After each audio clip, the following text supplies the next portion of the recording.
go ahead and just set up the context for why you think I even had that reaction as to, and again, that was what, weeks ago, Marcus? I mean, when it was at like, if she wins the MVP and another title, can you just start to lay out here what has happened now that A'ja Wilson has won another championship and another MVP and another Defensive Player of the Year? Just go ahead and do your thing. I mean, don't we have to say that this is the best 8-year stretch in WNBA history? If we just talk about from the time she entered the league till now, I think I am slightly more objective in the sense of like putting respect on all the legends of the game and giving it like an incomplete, but not incomplete in the sense that like it hasn't been complete dominance for the time period. She is smack dab in the middle of her prime. There's arguments to be made that she could be a better player next year. So put it this way. She has played, I want to say like 266 or 67 career regular season games. Maya Moore played 271 in her career. A'ja had one more win share than Maya to this point in her career through 8 seasons apiece. So can you break down win shares real quick? Can you just explain the concept of a win share? So essentially what you're doing is you're looking at additive and positive stats for a player when their team wins. And depending on how a player performs in that game, they get a portion of that win ascribed to them as a win share. A'ja, I want to say, has the top 2 seasons of all time in that category. And when you break it down into different stats like win shares to 48 minutes, she's still littered at the top of the list. And a lot of the competitors in terms of like postseason legends or people like Cynthia Cooper, well, when you look at win shares per 48 minutes, there were 2 games in the 1997 WNBA playoffs. The Aces just played 12, all right? When you look at just total win shares in the postseason, A'ja has 3 of the top 6 postseason win share seasons of all time. She's 29. So I think that incomplete is fair and respectful, but I'm not going to hold anyone who just is witnessing this in real time. And we got to quit acting like calling someone the GOAT doesn't have to do with emotion and passion, right?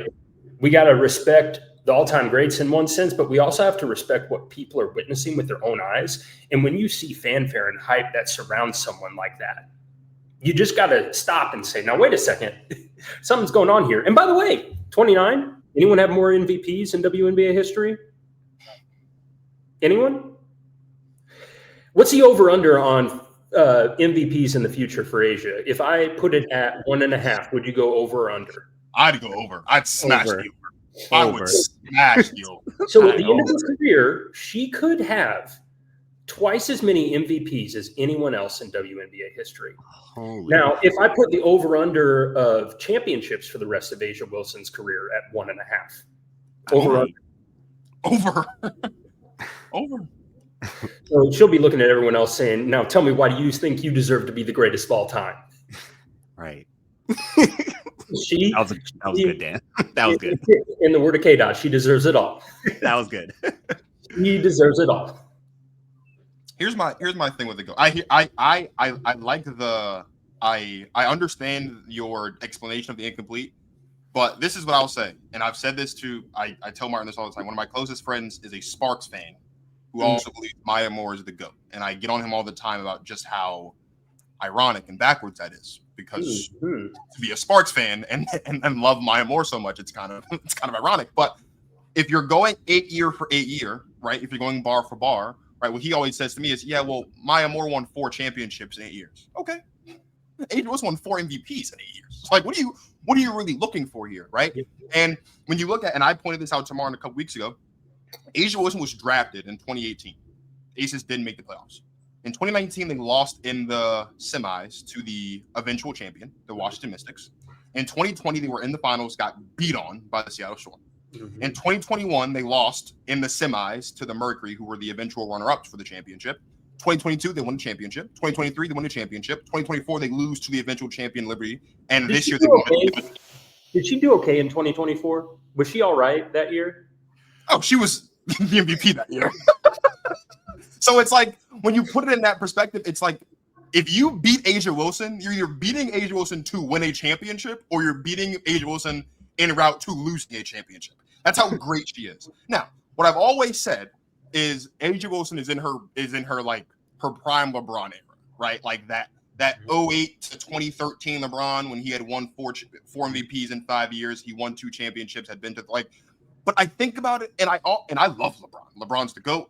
Martin doesn't like that I think that LeBron's the GOAT, but LeBron is the GOAT to me because it's untrue. I almost feel like whatever. But I almost feel like though comparing Asia to LeBron is also kind of disrespectful because Asia Wilson is doing things that LeBron in that stretch of time didn't do. Asia Wilson this season, scoring title, MVP, Defensive Player of the Year, championship, Finals MVP. LeBron's never done that. Asia Wilson, undeniably, best player in the world. And LeBron, Asia Wilson, when she appears in the finals during the last 4 or 5 years, she wins. LeBron, unfortunately, during that stretch of time, he did lose a championship to the Dallas Mavericks before winning 2, right? But I almost am starting to get to the point where I feel like Asia Wilson, comparing Asia Wilson to that version of LeBron is slightly disrespectful, despite how all-time great that time period for LeBron James was. And you could even argue, right? I know the accolades don't match up, but you could even argue that 5-year stretch of LeBron James isn't even the best LeBron we saw, because we saw him go back to Cleveland and have an equally as great 4 years just without all of the accolades.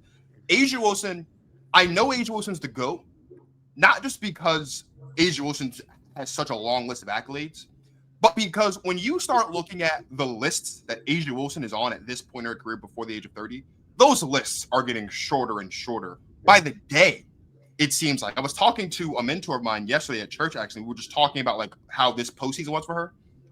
Asia Wilson next season, if the Aces make it to the finals, even if they don't, if the Aces play in 2 rounds of basketball in the postseason, there's a very strong possibility that Asia Wilson can become the all-time leader in points, blocks, field goals made, field goals attempted, steals, free throws, and a litany of other postseason-related accolades. She's not even 30, bro. Diana Taurasi, who has 10,000 points in her career, she has just shy of 1,500 postseason points. When Asia Wilson's when she's done with her career, Asia Wilson's probably going to be the only person at 2,000. Like, she's only 300 some odd points behind DT right now for most points scored in a postseason career. So in 2 years, maybe even next year, depending on how crazy she goes next year, she could be the all-time leader in points scored in a postseason. And she's not even 30 years old, bro. And I know that Martin is much more of a basketball guy than I am, and Martin likes the intricacies and nuances of basketball as far as like what you see with your eyes, right? What I see with my eyes every time Asia Wilson plays basketball, I feel like I'm committing a crime against humanity. And every day I get to watch Asia Wilson play basketball for free on free television. I get to watch Asia. Asia Wilson is the only player in basketball history to hit a game winner over a married couple. And she's not the GOAT. And she's not the GOAT. Asia Wilson, say that one more time with Asia Wilson is the only player in the history of basketball to hit a game winner over a married couple. Oh, and by the way, on that game winner, she got a W bet. When have we ever gotten a W bet from Ryan Rucco? You're telling me she's not the GOAT? You're telling me she's not the greatest player to ever step foot on a basketball court? Asia Wilson isn't just chasing the ghosts of the WNBA. She's chasing the goats of basketball. Mm-hmm. She's on lists with Wilt Chamberlain and Bill Russell, Kareem Abdul-Jabbar, and she's not the GOAT. I love Maya Moore. I think Maya Moore is exceptional, and I am so upset sometimes when I watch the East Collier play basketball that we didn't really get to see Maya Moore and Fee play basketball together, right? Yeah. I love Candace Parker. Candace Parker is one of my favorite players of all time. But Asia Wilson, bro, you are not going to sit here and tell me that Asia Wilson, with the accolades that she has, with what she's able to do on the basketball court, the only U bet in WNBA history, double U bet in WNBA history, the only game winner over a married couple in WNBA history, you don't think she's the GOAT, bro? 8 years. She could retire right now, and they would induct her in next year's Hall of Fame, and that's not even possible. That's how great she is. She's the GOAT, man. Say, Martin, can I give you 15 names of players who have won an MVP and a WNBA championship? In the same year, or just in their career? In their career, period. Okay. And then whittling that down a step further from there. So Maya Moore, Lauren Jackson, Candace Parker, Asia Wilson, Diana Taurasi, Tamika Catchings, Lisa Leslie, Cheryl Swoops, Cynthia Cooper, Brianna Stewart, Sylvia Fowles, Neko Ogumike, Jonquel Jones, Yolanda Griffith, and Elena Del Don. Now, that is, you might say there are people outside of those names that deserve respect all time. But when you talk about 28 years of history, 29 now, that's elite territory. Yeah. When you whittle it down a little bit further from there, I came up with 11 names that deserve a seat of honor at the table. Okay. And then you start to parse it down like a little bit more from there. So the names that I landed on, if I come back down here, are Maya Moore, Lauren Jackson, Candace Parker, DT, Tamika Catchings, Lisa Leslie, Sylvia Fowles, Asia Wilson, and Stewie. And then I also think Cheryl Swoops, even though she never won a finals MVP, let's just not act like she wasn't that woman for a long period of time. And then I think Cynthia Cooper deserves a nondescript seat at the table to acknowledge that she was the standard for the opening of the WNBA, even though the league was markedly different.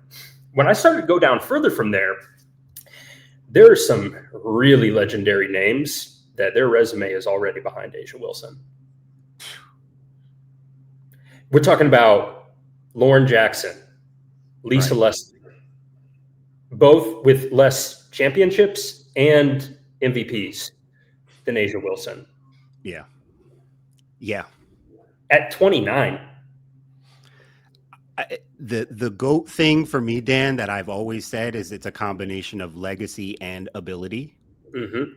And so the Maya Moore conversation, I said this to Marcus. I had posted this clip on our Instagram earlier today. The Maya Moore thing comes up because I know for a lot of people, Maya just represents the best woman you've ever seen play. I mean, the way she played was just special and different.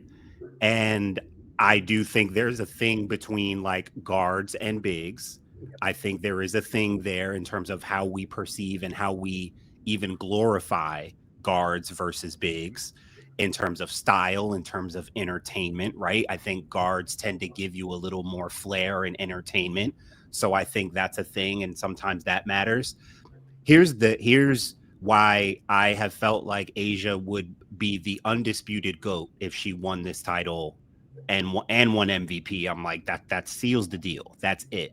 She's either one more than your favorite player, to what you were just laying out, or now she is individually better than than who you're going to name.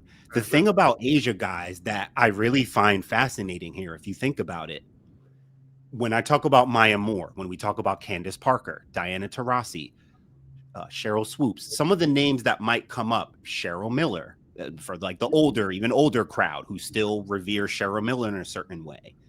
Those players, and I'm not saying Asia wasn't prolific in college, Marcus. She was a champion and a great player. But just in terms of her style of play, like we've been saying, she's been getting better, markedly better every year. She's always been very good, but she's gone from very good to dominant to like I was saying to my cousin the other night, Marcus, we were watching the end of the game. They put up something about her and Maya.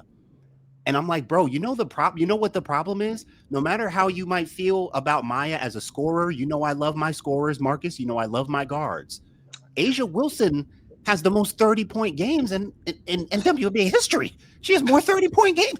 So the problem is she's gotten to a point where she's either just a better scorer, a better player. She's either a better defender. She's got something over all of the greats, whether it's winning or just from a basketball skill set standpoint. That's the problem. That's why she's the undisputed GOAT. She's got legacy checked off, her legacy stuff, accolades beat out everyone. And then individually, her ability, I still think, Marcus and Dan, people are still learning and witnessing like why Asia Wilson is even who she is, why she is who she says she is, like Cheryl Lee Ralph says in the Nike ad. Like they're like, okay, we know she's okay, let me watch her. Oh, wow, she shoots like that at her size. How tall is she? 6'4"? What? You see her drive to the back. Wait, she's super strong. Wait, she's got footwork. She's got the turnaround. Like she's blocking girl shots into the stands. She's like, oh wow, okay, I get it now. Like I think people are still seeing like, wow, she's that good. Like that's why okay, wow, she's amazing. Because you watch her, you're like, all you got to do is be like, oh my god, this is a dominant force of nature. Even to that point, though, this is something I just thought about. Even if you want to just put a limited timeline on it, because Martin and I, we've been doing Protect Our Queens for 2 years now. We're 2 years now, 2 years and a month. Here's what's so crazy. About what, like a year and a half ago, Martin, around the time of what the 2023 or maybe the 2023 finals, you had made the comparison between the Aces and their construction to the Spurs and their construction, right? Talking about backgammon. What's crazy? In just that year and a half time frame, if you go and you watch a game of Asia Wilson from a year and a half ago, and you watch Game 4 of the WNBA Finals from this year, that's a different play. Just in a year and a half, it's a completely different player. The player we watched in Game 4 a week ago, or like a couple days ago, last Friday, the game we watched in Game 4 last Friday would mop the floor with the Asia Wilson who existed when Protect Our Queen started 2 years ago.